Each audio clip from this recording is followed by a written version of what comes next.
Hey there everyone, Mazrock here, and today I want to talk about my DragonFlight Wishlist. Some things from Shadowlands I wish they'd continue, some things I would like to see changed. Of course, this is completely open up for conversations, completely subjective. These are my opinions. Please feel free to leave your opinions and comments down below. Let's remember, keep this positive and be constructive when we're trying to change things and be critical about certain things and all that fun stuff.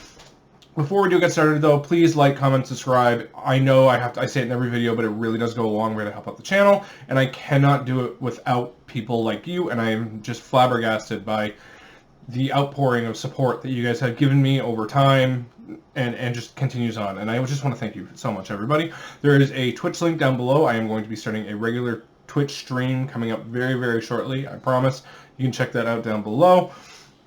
As well, there's a community Discord link down below as well that you can click if you want to ask questions, get a hold of me, just ask general tanking questions, or just general questions about the game. Come on by, check it out, have fun. It's honestly, it's a nice, fun, positive community where people are really, really nice to talk to. So let's get started. The first thing I'd like to see change going into Dragonflight is actually, this is probably the most critical thing I'm going to be on this list, is the one thing that I've been complaining about all expansion long, and that is threat generation or threat management. So, if you've played a Fury Warrior, Ret Paladin, or Havoc Demon Hunter, you have gone into your burst a little bit too quickly, ripped thread, and started inspecting the floor. Guaranteed. We've all learned that lesson. I learned that lesson early on when Fury Warrior's damage was just buffed. And I was testing it out, and I was just ripping thread off left, right, and center.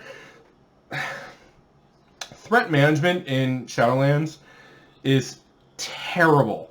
So one thing I learned, I'm going to go to the Titan Forge podcast. Trail actually released this little bit of information, or Dratnos or Tettles. One of the ones you should watch, the Titan Forge podcast. It's funny, it's great. If you like World of Warcraft, watch it. But they did release this little tidbit of information, and this is where I think they could tweak it in Dragonflight to make it a lot better. A melee player only needs 110% threat to rip aggro off of a tank. A ranged player needs 130% threat to rip aggro off a tank. So now if you're wondering, why the demo lock that's bursting at 60k damage isn't ripping threat, but the I-beam of the Havoc Demon Hunter that's at 25 or 30k is, that's why. Those numbers, I think, need to get tweaked a little bit. DPS shouldn't be punished for doing their rotation and playing right, because they're not doing anything. A lot of these Fury Warriors wait, or Havoc Demon Hunters or Ret Paladins, wait until the tank has them all grouped up, goes in and burst, and still pulls threat. What do you want them to do, man? They're playing the game. Let them play. So what I think should happen is you should raise the melee one to like 130. If you want to offset them, make it 130, 150. You know what I mean?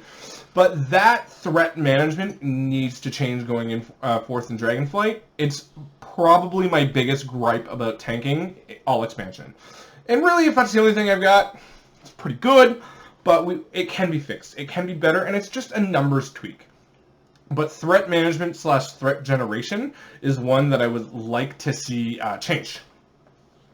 Number 2, I would love, and I mean love, to see more zones like Zereth Mortis. Honestly, to me, is the best zone all expansion. It was graphically and visually beautiful.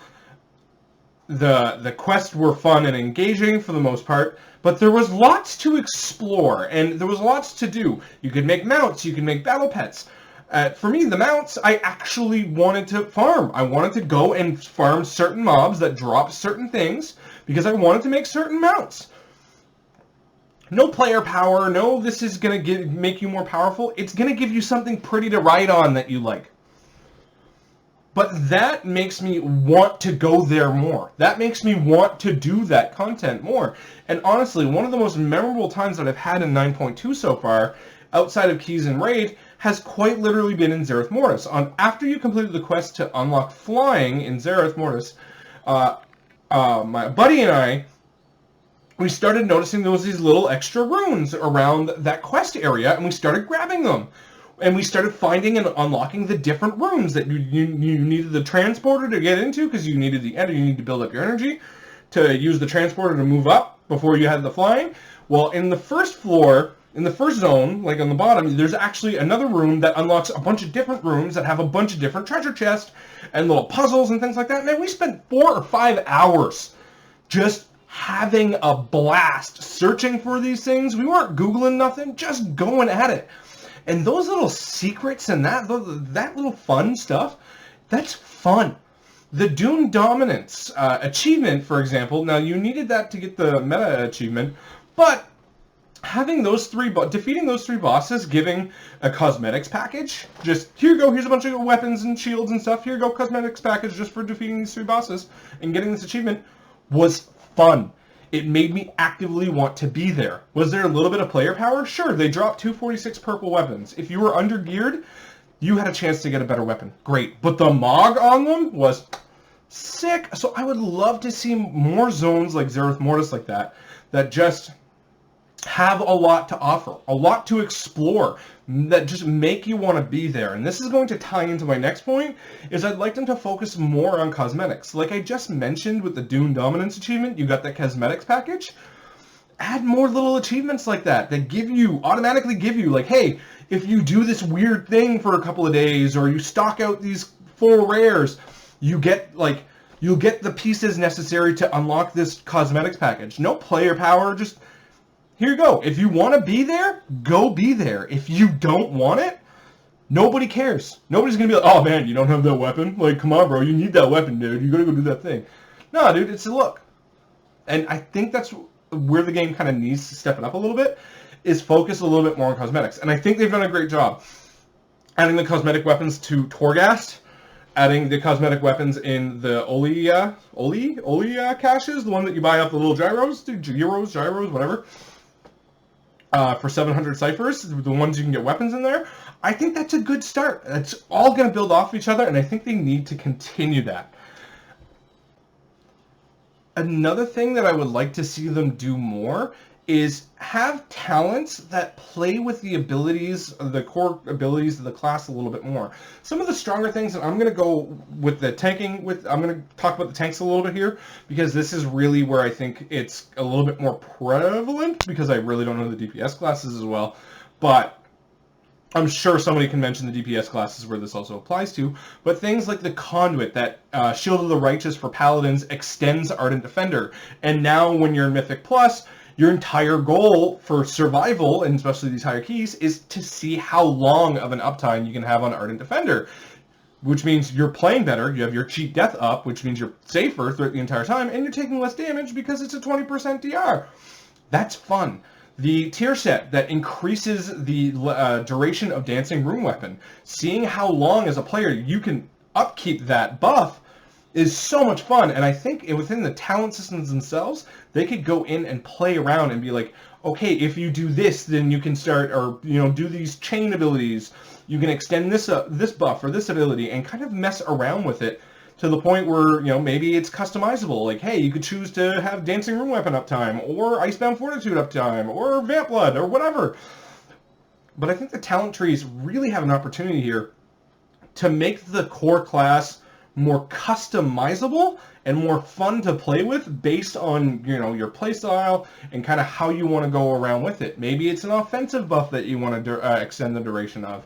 Maybe it's a defensive buff. Playing around with that can be a lot of fun, and I honestly think that's one thing that they did really, really well with a couple of the tanks. Increasing the incarn duration with through Barkskin and things like that. I think there's a lot of good positive things that come from that, and I want them to continue that trend. Next one is I would like to see them take a little bit more pressure off the Hall of Fame and rating. Because a lot of people, my goodness, I see all the time, I would love to be in a CE guild. Perfect. Can you raid for 16 hours a day for the first 3 weeks of a raid tier? Most people can't, man. Like, it's crazy. And you hear, there's an interview with Batsu through Titan Forge podcast from formerly SK Pieces and things like that. And hearing him talk about what is required to raid at the higher ends, Man, it's disheartening. It really, really is. Especially when we have this fun game mode that literally just requires you to log on. You can log on for an hour if you want. Literally an hour. Crush a key at any level you can or want, according to your skill level, and log off. And you just had fun. You've got a dopamine hit that you accomplished something. You increased your IO rating or whatever have you not. But then you have to raid like 16 hours a week. Now, of course, raiding and Mythic Plus are two very completely different things. But I think what's happened is there's been so much pressure put on the raid to be good, to be difficult, but to be engaging and not too difficult, and all this stuff. And like, if you look at the Hall of Fame now, I just put out a video the other day where it talks like the current state of the Hall of Fame is the Horde is closed at 100 and Alliance have 9. Like, that's...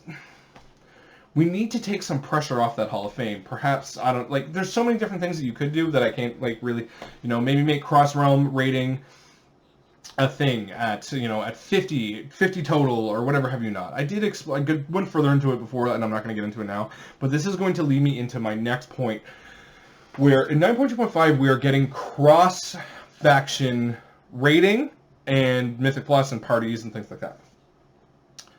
I want to see cross-faction guilds. I think cross-faction guilds can definitely fix a lot of the problems that are currently inherent in the game. Factions back when the game came out were great. It served the game well, but the problem is now is the populace is way too one-sided. Pretty much no matter what server you go on. If you're on an Oceanic server, yes, it's still one-sided. It's just Alliance. But being able to everyone play with one another, I think is going to be very good for the health of the game and really expand it. Because I think once you do cross-faction guilds, honestly, I think Blizzard has a cash cow here, where changing races they're gonna make a literal buttload of money off of it. Because I know there's a ton of Horde players that would love to play Alliance races, but also want to play with their friends. And guess what? At the end of the day, playing with your friends is going to win out. So I think cross-faction guilds, so make cross-faction rating, cross-faction parties, cross-faction guilds being that next step in Dragonflight, I think would be huge and just inject new life into the game where it could just be a lot of fun. This one here. So we just got Valor uncapping.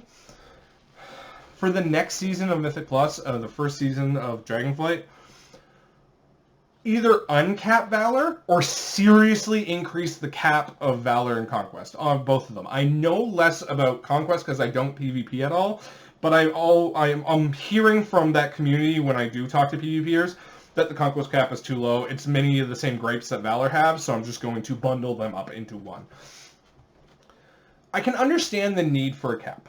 Okay, I'm going to play both sides. I'm going to see both sides of the story. I can understand the need for a cap. The problem that we have right now is the cap is too small. 750 Valor a week to be able to upgrade something is not enough. It comes to a point where people just pool their Valor until you get a BIS item. Like literally like, oh hey, I just got this. I got this BIS item. We're 7 weeks into the expansion. I'm going to dump my Valor into this one item.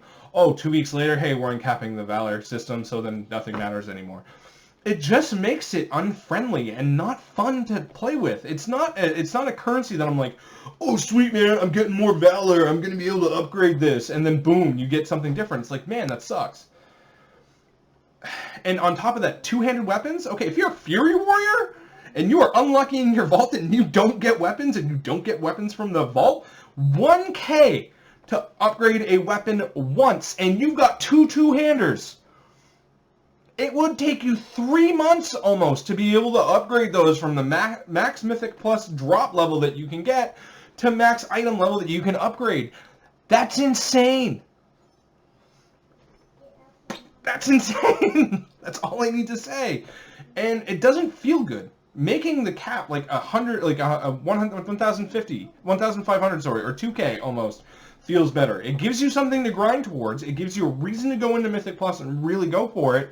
But at the same time, you're still capped and you're limited on what you can do, but you can still upgrade key pieces and not feel terrible about it. Because it does feel terrible when you're like, I'm going to upgrade this. Perfect. Great Vault comes.